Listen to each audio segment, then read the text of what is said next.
स्वराजची सकाळ ही नेहमी त्याच्या आजीसोबत होते, पण जेव्हा मला सुट्टी असते तेव्हा मात्र स्वराजची सकाळ ही अशी माझ्यासोबत होते.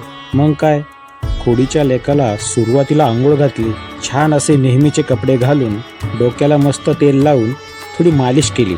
नंतर मग असे केस विंचरून खोडीचा लेक हँडसम दिसतो बरं का.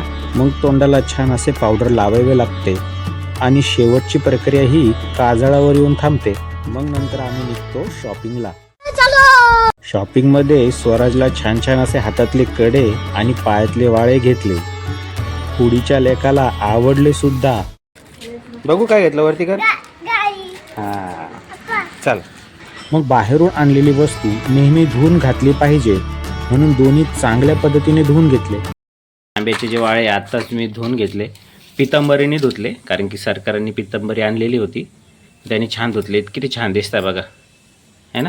धुतल्यानंतर बघा किती छान दिसतात. मग काय, लगेच हातात कडे आणि पायात वाळे घातले. मस्त पायात घालतो त्याच्या, छान दिसत. उभा राहा, उभा राहा, इकडे ये माझ्याकडे, है ना.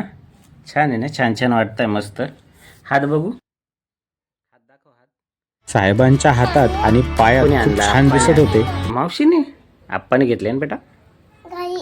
हा, गाडी कोणती घेतली स्वराजला? दाखव गाडी, दाखव. साहेबांना छोटीशी अशी छान लाईटीची गाडी सुद्धा घ्यावी लागली. मग काय, साहेब खुश होणारच. लाईट दाखव गाडीची. वाव, किती छान आहे. नंतर साहेब असे बेडवर लोळत तारक मेहता का उलटा चष्मा बघत बसतात.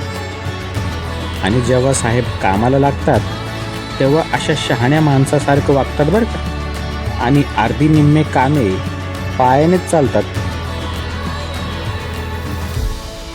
आराम करून कंटाळा आल्यावर साहेबांची अशी घोडस्वारी चालू होते. मग काय, मज्जाच मज्जा. A few moments later. नंतर आम्ही सायंकाळी तोंड हात पाय धुवून अशी देवपूजा करतो. मग पोटोबाचा विचार करावाच लागतो नाही का. साहेब मदत करणार नाही असे कधी होणार नाही. बटाटे कापायला, कांदे कापायला मदत करतोय स्वराज. काप कांदे पटापट. साहेबांना कधी काय मूड येईल सांगता येत नाही. स्वरू काय करतो माझा बच्चा? अरे बापरे, बाप्पाचं पुस्तक वाचतो. करा करा, पूजा करा.